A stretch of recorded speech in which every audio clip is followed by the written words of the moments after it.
Everyone, good morning everyone. So भाई कैसे हो सब, कैसे चल रहा है आप लोगों का तैयारी। उम्मीद करते हैं दोस्तों आप लोग बहुत अच्छे होंगे, स्वस्थ होंगे और बहुत अच्छे तरीके से एकदम मन लगा के आप लोग अपना स्टडी कर रहे हो।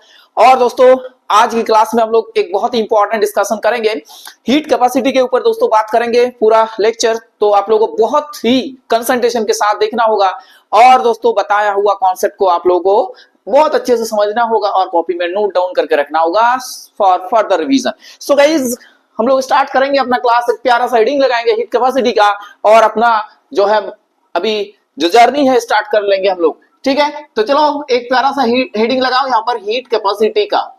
हीट कैपेसिटी दोस्तों आप लोग थर्मोडायनामिक्स का जो सीरीज चल रहा है, उम्मीद करते हैं आप लोग सारे के सारे बच्चे बहुत अच्छे से वो वीडियो देख रहे हो और समझ रहे हो। तो उसी का एक पार्ट दोस्तों हीट कैपेसिटी होता है यूरो। तो इसी एस्पेक्ट्स में आज हम लोग क्या करने हैं, बात करने वाले हैं। ठीक है, हीट कैपेसिटी के ऊपर बात करेंगे। स्पेसिफिक हीट जो होता है दोस्तों, स्पेसिफिक हीट कैपेसिटी उसके ऊपर बात करेंगे। उसके ऊपर मोलर हीट कैपेसिटी जो होता है उसके ऊपर बात करेंगे। तो ये वीडियो जो है आप लोगों के लिए बहुत इंपॉर्टेंट होने वाला है। देखो भाई, जिन लोगों को दिक्कत होता है हीट कैपेसिटी समझने में, उन लोगों के लिए वीडियो तो परफेक्ट होगा, क्योंकि हम तो बहुत ही रूट लेवल में समझाएंगे, तो कोई भी परेशानी होने नहीं देंगे आप लोगों को। राइट, तो चलो क्या होता है, देखो हीट कैपेसिटी। अब देखो दोस्तों क्या है कि आपके पास ना एक कोई भी एक सब्सटेंस है, मान के चलो भाई कोई भी एक सब्सटेंस है आपके पास, कोई भी एक सब्सटेंस है। Let's you have a substance, एक आपके पास क्या है सब्सटेंस है। अब क्या है, इस सब्सटेंस है तो इसको आप मेजर किए, एक टेम्परेचर मिला आपको, मान के चलो आपको मिला 10 डिग्री सेंटीग्रेड इसका जो है टेम्परेचर है इसमें। अब मेजर करके देखें तो इसमें 10 डिग्री सेंटीग्रेड टेम्परेचर है। अब दोस्तों क्या हुआ कि आप चाहते हो कि इसका जो है टेम्परेचर को 1 डिग्री बढ़ाएं, बस ज्यादा नहीं बढ़ाएंगे। कितना बढ़ाएंगे? 1 डिग्री इसको राइज करना है, यानी कि आप इसको 11 डिग्री सेंटीग्रेड करना चाहते हो। अब देखो अपने आप तो दोस्तों टेम्परेचर नहीं बढ़ेगा, you have to supply heat to the system, after that temperature will increase. आपको सिस्टम में हीट देना पड़ेगा, आफ्टर दैट उसके कॉन्सिक्वेंस क्या होंगे कि टेम्परेचर राइज होगा। और 1 डिग्री टेम्परेचर को राइज करने के लिए दोस्तों आपको कितना अमाउंट ऑफ हीट यहां पर देना पड़ेगा। मान के चलो आपको ये कितना delta Q amount of heat आप क्या किए इसमें डाले, राइट, कुछ हीट डाले भाई, नॉर्मल बात है। अभी सुनो, ज्यादा जटिल मत करो चीजों को। आपके पास एक सब्सटेंस है 10 डिग्री सेंटीग्रेड है उसका टेम्परेचर, आप क्या किए उसको 1 डिग्री सेंटीग्रेड में चेंज किए, मतलब राइज किए। तो उस प्रोसेस में आपको जितना अमाउंट ऑफ हीट का रिक्वायरमेंट होगा वही आपका क्या हो जाएगा, हीट कैपेसिटी।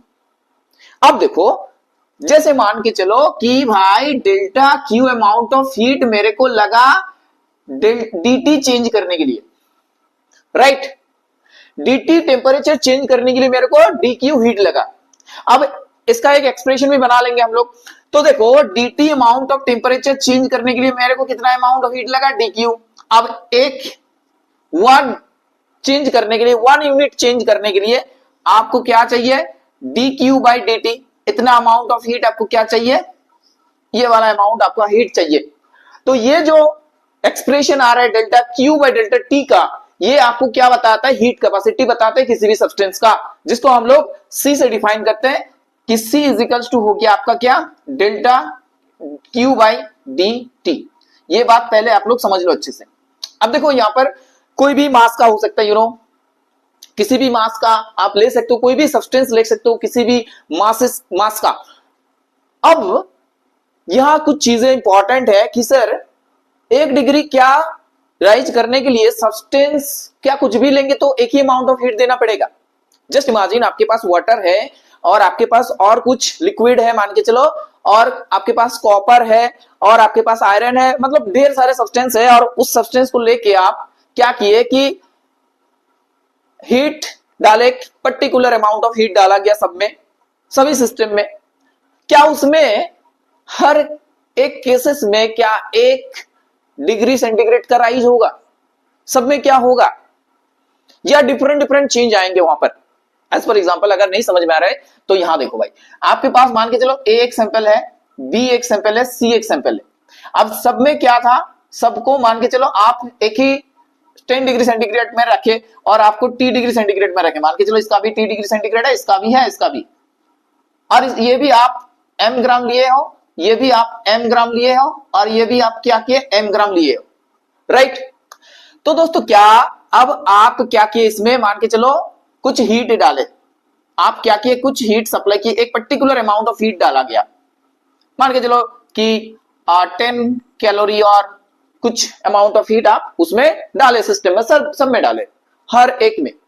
तो क्या सब में एक ही जैसा टेम्परेचर इंक्रीमेंट होगा? क्या लग रहा है आप लोगों को? क्या सब में, मान के चलो यहां पर 1 डिग्री बढ़ गया, T डिग्री सेंटीग्रेड था, 1 डिग्री बढ़ गया, T डिग्री प्लस 1 डिग्री हो गया, ठीक है, ये आपका 1 डिग्री बढ़ गया। लेकिन दोस्तों B तो अलग सब्सटेंस है ना, वहां पर उसका हीट कैपेसिटी डिफरेंट होगा, वो उसी अमाउंट ऑफ हीट लेके 1 डिग्री राइज नहीं कर सकता, उसके लिए उसको ज्यादा अमाउंट ऑफ हीट दरकार है। You have to supply more amount of heat to increase that amount of temperature. 1 degree उसको हाइक करने के लिए आपको ज्यादा अमाउंट ऑफ हीट का रिक्वायरमेंट है। मान के चलो 10 कैलोरी यहां लग रहा था एक एक केस में, बी बोला कि भाई मेरे तो 10 कैलोरी में नहीं होगा, आई नीड 20 कैलोरी, बस तब यहां पर 1 डिग्री का राइज हुआ। अब सी के पास पहुंचा, सी के बोल रहे कि भाई आपको भी क्या 20 डिग्री में राइज हो जाओगे आप? नहीं, मेरा डिमांड और बड़ा है, मेरे को और हीट चाहिए, तब मैं जाके 1 डिग्री टेम्परेचर को राइज करवाऊंगा। अच्छा, तो सी बोले कि मेरे को 50 कैलोरी चाहिए, 50 कैलोरी मेरे को हीट दे दो, फिर हम क्या करेंगे यहां पर 1 डिग्री टेम्परेचर को भाई बढ़ा देंगे, चलो कोई बात नहीं, खुश। ओके, तो देखो ये क्या है कि अलग अलग सब्सटेंस है, अलग अलग सब्सटेंस है, ए अलग सब्सटेंस है, बी अलग सब्सटेंस है, सी अलग सब्सटेंस है, तो उसमें क्या हो रहा है, एक पर्टिकुलर अमाउंट ऑफ हीट आप डाले उसमें, तो वहां पर देख रहे हो कि अलग अलग टेम्परेचर का जो है इंक्रीमेंट हो रहा है। इसका मतलब है कि जो हीट कैपेसिटी होता है दोस्तों, वो सब्सटेंस के नेचर के ऊपर डिपेंड करता है। फर्स्ट ऑफ ऑल आपको ये समझना चाहिए कि सर ये तो नेचर के ऊपर, सब्सटेंस का जो नेचर होता है इसके ऊपर क्या है, डिपेंडेंसी है इसका। सब्सटेंस का जो क्या होता है दोस्तों, नेचर होता है, उस नेचर के ऊपर ये क्या करते हैं, डिपेंड करते हैं। ओके, अब देखो यहां पर सब में एक ही टाइप ऑफ मास हम लिए, M gram M gram M gram. इसका मतलब यह है कि 1 ग्राम वाटर को आप अगर 1 डिग्री सेंटीग्रेड टेम्परेचर राइज करना चाहते हो, तो वहां पर जितना कैलोरी की हीट रिक्वायरमेंट है, आप अगर उसमें 10 ग्राम लेना है तो उसमें आपको ज्यादा लगेंगे, 10 टाइम्स लगेंगे। बात समझ रहे हो ना?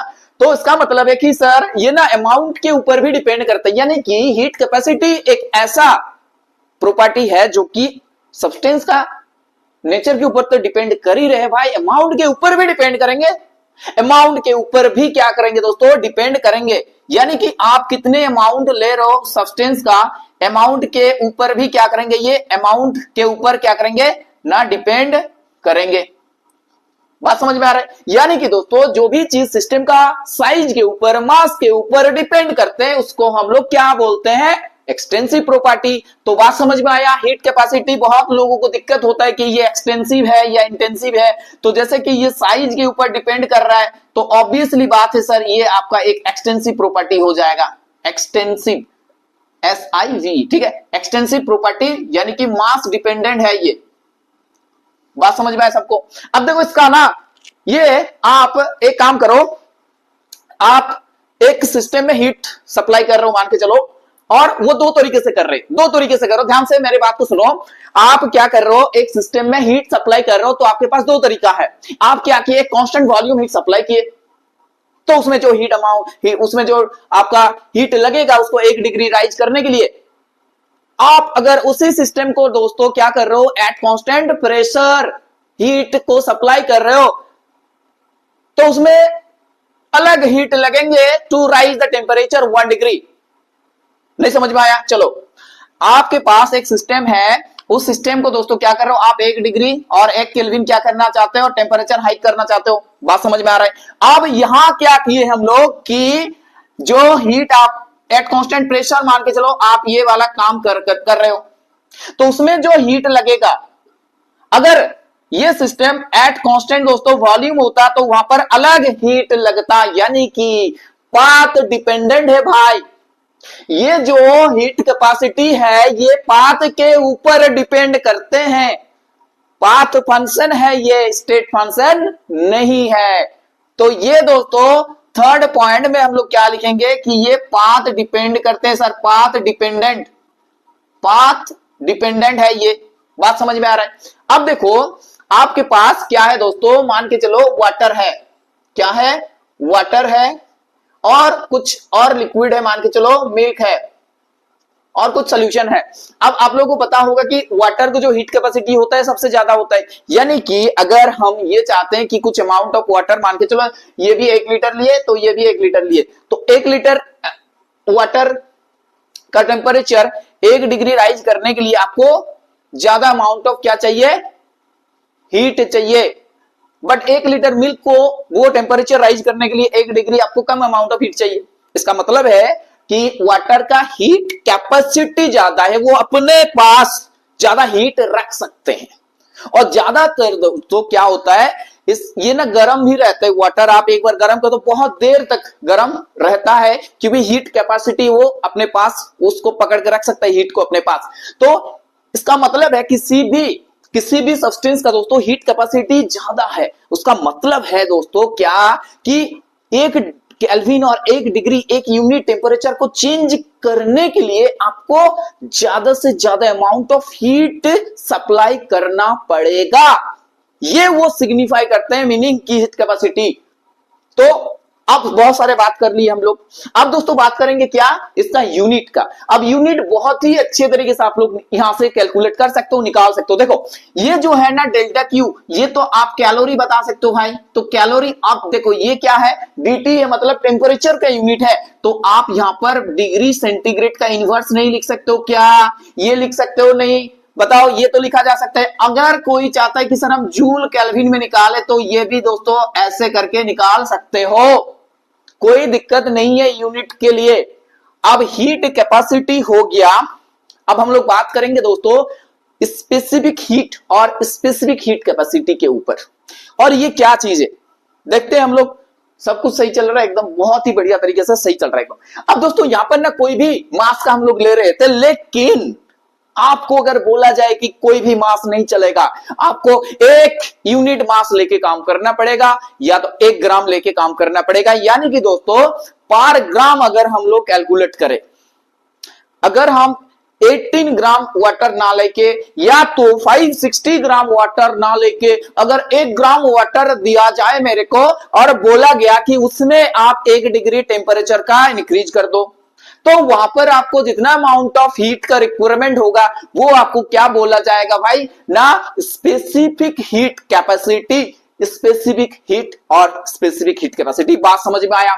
तो यानी कि दोस्तों अगर हम मेरे को क्या क्या बोला जाए कि 1 ग्राम की, मतलब यूनिट मास की अगर बात करें, यूनिट मास लेके अगर पर ग्राम अगर आपको कैलकुलेट करने के लिए बोला जाए दोस्तों, क्या है कि पर यूनिट मास को दोस्तों क्या होगा, लेना पड़ेगा आपको। यूनिट मास अगर लेंगे हम लोग तो वहां पर आपको जितना अमाउंट ऑफ हीट का जो है रिक्वायरमेंट होगा उसको हम लोग क्या बोलेंगे, इसको देखो यहां लिख रहे हैं, उसको क्या बोलेंगे ना, स्पेसिफिक हीट कैपेसिटी। बस यहीं पर कंफ्यूज नहीं होना है। स्पेसिफिक मतलब आप यूनिट मास कर दिए, पर ग्राम उसको क्या कर दिए, हिसाब कर रहे हो। तो यहां पर यूनिट सब सारे के सारे चीज देखो सेम है, बट यहां यूनिट में अगर आप लोग देखोगे तो यूनिट में चेंज आएगा। यहां पर यूनिट आपका हो जाएगा कैलोरी, ग्राम इनवर्स, सेंटीग्रेड इनवर्स, ऐसे करके क्या आएंगे, यूनिट्स आएंगे। या तो आप जूल कर सकते हो, यहां पर कोई दिक्कत नहीं है। बात समझ में आया, राइट। अब दोस्तों क्या करेंगे, हम लोग आगे बढ़ेंगे और कुछ चीजें और भी आप लोगों से साझा करेंगे, तो आप लोगों को और भी अच्छे तरीके से चीजें समझ में आएगा। मोलर की बात करेंगे दोस्तों हम लोग, मोलर हीट कैपेसिटी का, ठीक है। मोलर हीट कैपेसिटी का हम लोग बात करेंगे। जैसे आप लोगों को यहां पर 1 ग्राम के हिसाब से बोला जाए कि पर ग्राम हिसाब करो भाई, तो वहां पर आप स्पेसिफिक हीट बोल सकते हो। अगर 1 मोल सब्सटेंस हो जाए, मान के चलो 1 मोल बता दिए, एक क्या कर दिए, मोल बता दिया आपको, मोल। कि आपके पास एक मोल सब्सटेंस है, एक मोल क्या है, सब्सटेंस है, और ये एक मोल सब्सटेंस का आपको क्या करना होगा, हीट देना होगा, हीट दो, और इसका टेम्परेचर क्या करो, 1 डिग्री राइज करो, एक मोल सब्सटेंस का लेके। तो वहां पर जो अमाउंट ऑफ हीट लगेंगे उसको हम लोग क्या बोलेंगे, मोलर हीट कैपेसिटी। यानी कि डेफिनेशन कुछ ऐसा आएंगे कि the amount of heat required to raise the temperature of 1 molar of a substance by 1 degree kelvin, 1 degree centigrade और 1 केल्विन। नहीं समझ में आया? ये दोस्तों क्या है, आप 1 मोल ले रहे हो, मतलब आप 18 ग्राम वाटर ले रहे हो, या तो 1 मोल वाटर आपके पास है, या तो 32 ग्राम ऑक्सीजन आपके पास है। बात समझ में आ रहा है?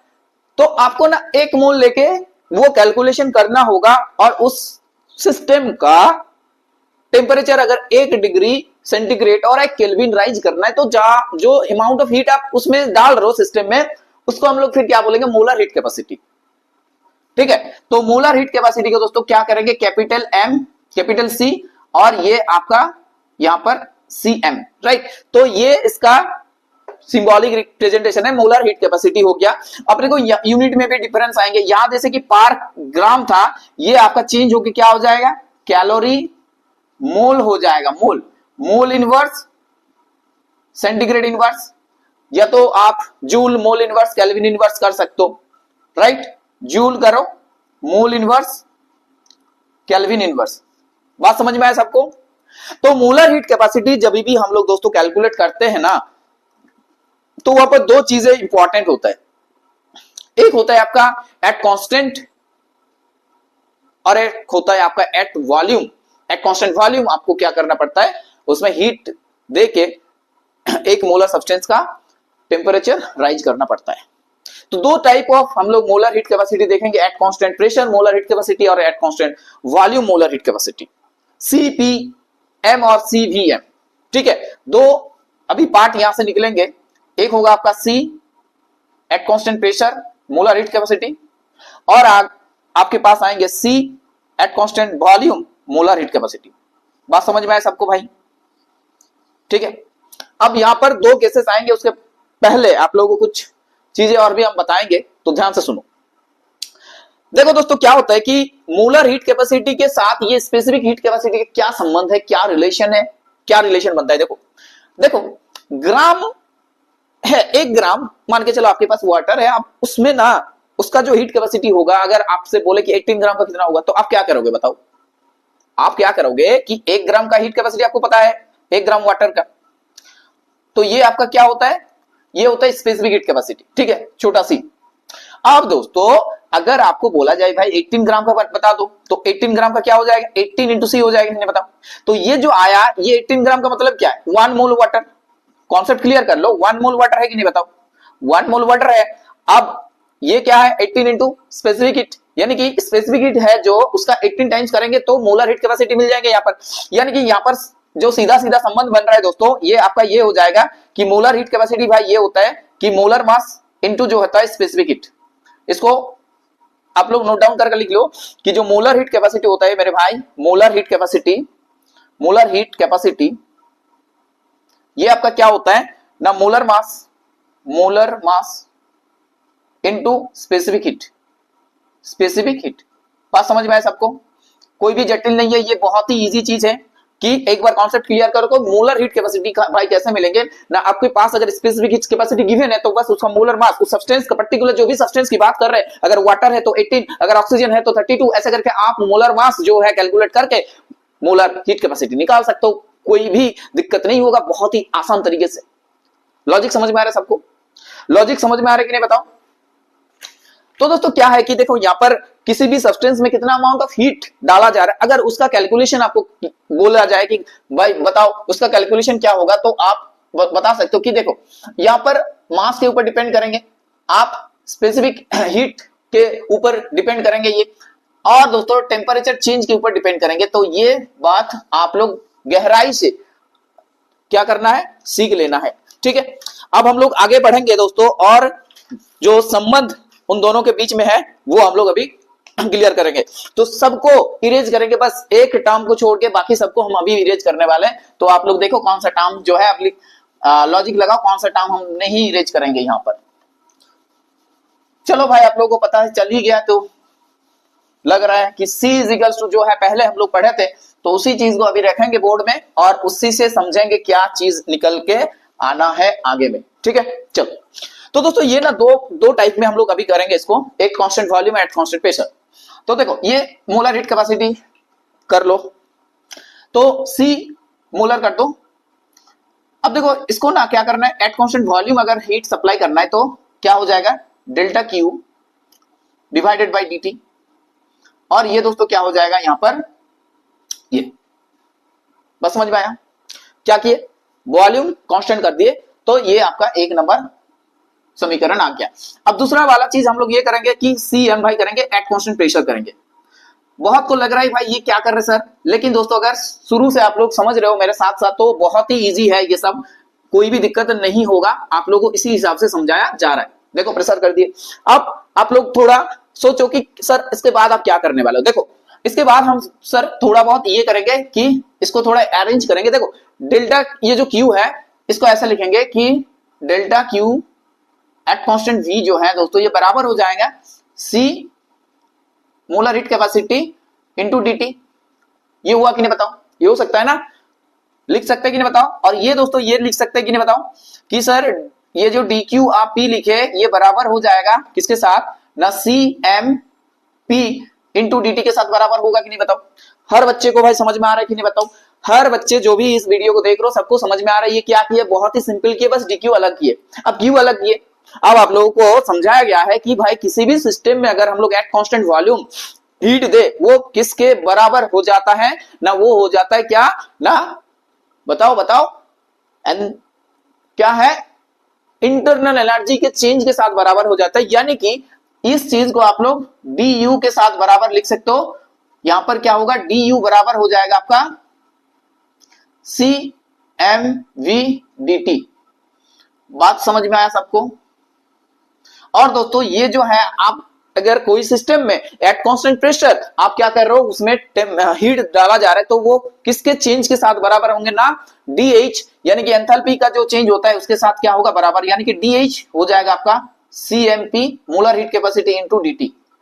ये बात समझ में आया सबको भाई, यहां तक किसी को कोई दिक्कत नहीं हुआ, क्लियर है या नहीं है बताओ, क्लियर हो गया। अब दोस्तों क्या करेंगे हम लोग, देखो इन दोनों का अगर डिफरेंस करेंगे, इन दोनों का डिफरेंस करेंगे तो एक रिलेशन आएगा। तो उस रिलेशन को हम लोग कैसे बनाएंगे, तो पहले तो आप लोगों को ये चीज पता होना चाहिए कि ये एक आइडियल गैसेस के लिए कर रहे हैं हम लोग, फॉर एन आइडियल गैस, एक आइडियल गैस के लिए किया जा रहा है सारे के सारे चीज, ठीक है। अब यहां पर क्या होता है दोस्तों, आइडियल गैस में पीवी इक्वल्स टू क्या होता है, एनआरटी होता है कि नहीं बताओ, एनआरटी होता है ना, पीवी इक्वल्स टू क्या होता है, एनआरटी होता है। अब आप लोगों को ये चीज ध्यान होगा कि सर ये जो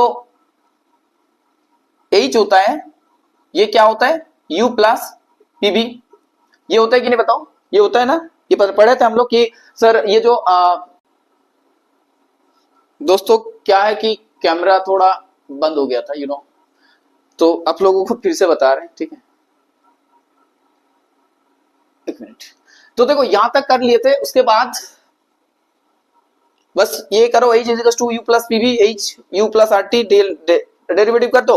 डेरिवेटिव करने के बाद कुछ नहीं किए, DH dt इसके प्लेस में CMP लिखे और इसके प्लेस में CMV लिखे प्लस R लिखे बस, और उसको माइनस कर दिए, तो ये वाला चीज आ गया। अब आप लोगों को ये समझा रहे थे कि जब हम लोग एट कांस्टेंट वॉल्यूम अगर किसी भी सिस्टम में कुछ अमाउंट ऑफ हीट दे रहे, मान के चलो dq अमाउंट ऑफ हीट दे रहे, तो वहां पर वो क्या करेंगे, सिर्फ कुछ पीवी टाइप का तो कुछ काम नहीं हो रहा है, वो डायरेक्ट क्या करेंगे, उसका इंटरनल एनर्जी का चेंज करेंगे। अब देखो इंटरनल एनर्जी टेम्परेचर का फंक्शन है तो इंटरनल एनर्जी का ज्यादा चेंज हो रहा है, बढ़ रहा है, तो उसका मतलब टेम्परेचर भी ज्यादा वहां पर चेंज हो रहा है। तो इसका मतलब है dt का मान वहां पर एट कांस्टेंट वॉल्यूम में आपके ज्यादा रहेंगे, तो नीचे ज्यादा है तो ये इसका वैल्यू कम हो जाएगा, यानी कि C भी जो है आपका वो कम होता है। अगर आप किसी सिस्टम में eight constant pressure heat supply कर रहे हो तो वहां पर दोस्तों क्या होगा, इंटरनल एनर्जी का चेंज करेंगे और साथ साथ दोस्तों क्या करेंगे, पीवी अमाउंट ऑफ काम भी करेंगे, तो वहां पर कुछ हीट तो खर्च हो रहा है ना, कुछ वहां पर जा रहा है, ठीक है, तो उस दिक में जो हीट जा रहा है वो तो इधर कैलकुलेशन नहीं करेंगे हम लोग। तो यहाँ पर जो है दोस्तों पीवी करने के बाद जो हीट बचा है वो आपको क्या करेंगे, इंटरनल एनर्जी का चेंज करेंगे और उस हिसाब से जो टेम्परेचर का चेंज आएगा वो कम आएंगे। तो नीचे कम होगा दोस्तों सी पी के केसेस में, तो उस टाइम क्या होगा, वो ज्यादा हो जाएंगे। बात समझ में आया सबको? अब यहां पर ना हम लोग क्या कर सकते हैं कि टेम्परेचर का चेंज करेंगे तो ये डीएच का चेंज क्या आएगा, तो इस इक्वेशंस को थोड़ा मॉडिफाई करेंगे हम लोग अभी बस, और कुछ चीजें हैं, उसके बाद ये वाला पोर्शन आप लोगों का एंड हो जाएगा। ठीक है, कुछ चीजें हैं बस। तो जैसे आप लोगों को पता है कि डी यू सर जो है ये आप क्या बताया अभी ना, C M V D T. अब यहां हम लोग टेम्परेचर चेंज कर रहे हैं T1 से T2 और U1 से U2 क्या हुआ है, इंटरनल एनर्जी का चेंज हुआ। ठीक है, समझ में आया, इंटरनल एनर्जी का चेंज हुआ। अब देखो ये क्या करेंगे यहां पर ना, U2 माइनस क्या हो जाएंगे U1, तो अगर ये n मोल है तो n इंटू सी एम भी डेल्टा टी कर लो। ठीक है, अब देखो डेल्टा एच भी कर सकते हो कैलकुलेशन ऐसे, तो डेल्टा एच इजिकल्स टू आपका होता है C M P D T, right. अब इसको इंटीग्रेशन करो H1 से H2 और ये टेम्परेचर का चेंज होगा T1 से क्या होगा T2। अब देखो यहां पर DH का चेंज क्या होगा दोस्तों, H2 minus H1, higher limit lower limit you know. अब देखो बस वही वाला तो कॉन्सेप्ट है यहां लग रहा है भाई मैथ्स का, तो CMP T2 माइनस T1 कर दो। अब देखो H2 माइनस H1 अब चेंज हम लोग कैसे लिखते हैं, डेल्टा यूज करते हैं, डेल्टा H बराबर हो गया यहाँ पर CMP इंटू डेल्टा T। अगर ये n मोल के लिए बात कर रहे हैं तो दोस्तों क्या लिखेंगे यहाँ पर, delta H into n into CMP into delta T। Clear हो गया ये भी चीज। तो देखो अगर आपसे ये डेल्टा T का मान गिवन है, अगर CMP ये मान गिवन है, अगर n का वैल्यू गिवन है, तो आप क्या कर सकते हो, easily you can find this delta H। अगर आपके पास डेल्टा T का जो वैल्यू है वो गिवन है, CMV गिवन है, n गिवन है, तो you can easily calculate delta U। फिर आपसे अगर फर्दर पूछे कि रिलेशन एस्टेब्लिश कर लो डेल्टा U और डेल्टा H के बीच में, तो डेफिनेटली वो वाला फार्मूला पता है आप लोगों को, delta H is equal to delta U plus delta NGRT, right. तो बस कॉन्सेप्ट क्लियर होगा तो किसी भी एंगल से आपको अगर सवाल पूछेंगे तो आप कर सकते हो। तो ये वाला जो भी कॉन्सेप्ट सिखाया गया इसके ऊपर बेस करके आप लोग प्रॉब्लम्स करो, जो भी मैथमेटिकल प्रॉब्लम्स के रिलेटेड इस कॉन्सेप्ट के ऊपर आधारित आते हैं दोस्तों, वो ट्राई कर सकते हो आप लोग। ठीक है, क्योंकि कॉन्सेप्ट समझा दिए। नेक्स्ट वीडियो में दोस्तों हम लोग कुछ न्यू टॉपिक के ऊपर बात करेंगे, सो एंड कुछ मैथमेटिकल प्रॉब्लम्स भी करेंगे वहां पर। ठीक है, सो उम्मीद करते हैं दोस्तों आप लोगों को ये सारे के सारे चीज जो भी समझाया गया समझ में आया है। अगर नहीं समझ में आया तो फिर से एक बार दोबारा देख सकते हो वीडियो को। And those who are watching this video, if you are new in this channel, so please do share and subscribe this channel. Thanks for watching. Bye everyone. Take care.